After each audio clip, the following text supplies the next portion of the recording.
வணக்கம். நாம் இந்த வீடியோ பதிவில் என்ன பார்க்க போகிறோம்டா, மீன் அழைப்பு, மீன் தடை வெட்டுறது எல்லாமே செய்யலாம் இந்த மந்திரத்தை வச்சு. போடுற வீடியோ பதிவை ஃபுல்லாக பார்த்தா தான் செய்கிற முறையெல்லாம் விளங்கும். மந்திரம் இதுதான். ஓம் ஈசனின் திருமகனே, பாட்கடலில் பள்ளி கொள்ளும் பரமேஸ்வரன் பிள்ளையார் மேல் விட்டேன். தடை முறிந்து படுசெருள் நெறிந்து கரை சேர்ந்து படுபடு சமுத்திரக் கடல் மச்சமெல்லாம் கரை சேர்ந்து என் வலையில் புகுந்து படு சுவாமியானை விராதிருக்கில் சிலையுமான் நபிகளுடைய ஜின்களை விட்டு கட்டினான். தடியன் சுகுவை விட்டு கலைப்பேன். உங்களை எங்க போகிலும் எடுத்தெரிப்பேன்.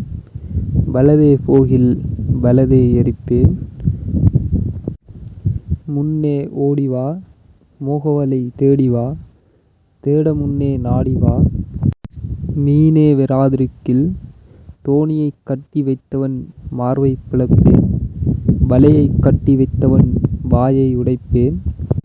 ஆளும் பேரும் அடங்கிலும் அறிய வாளோடு வாவடுக்கி மண் பிறண்டு மண்ணுங் களிகூட வில்லற வேலற வேந்தன் தலையற கல்லற கருமலையற சொல்லற சொன்னவனும் மற தடுத்தவன் தலையற வெட்டினேன் தேங்காய் படுவடு சுவாமியானை படு.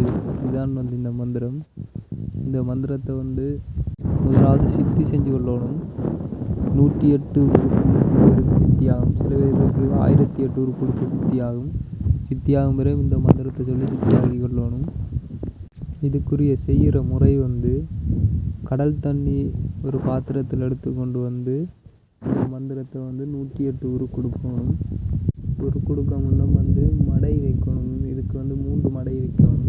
மடை வெற்றிலை பாக்கு பழம் வைக்கலாம். இதுக்கு இதில் கரையாக்கம்பூ தான் வைக்கணும். மடையில் கரையாக்கம்பூ தெரியாட்டிக்கு சிவப்பு எக்ஸோராவாம் கரையாக்கம்பூ. அது காட்டில் இருக்கும், வீட்டில் இருக்கிறதும் வைக்கலாம். கடல் தண்ணியை எடுத்து கொண்டு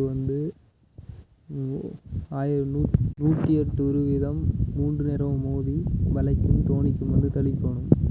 மற்றது 2 தேங்காய் எடுத்து அதுக்கு முடி சீவி 2 தேங்காய்க்கும் இந்த மந்திரத்தை 108 உரு கொடுத்து தோணியின் முன்பக்கம் வச்சு ஒரு தேங்காய் வெட்டணும்.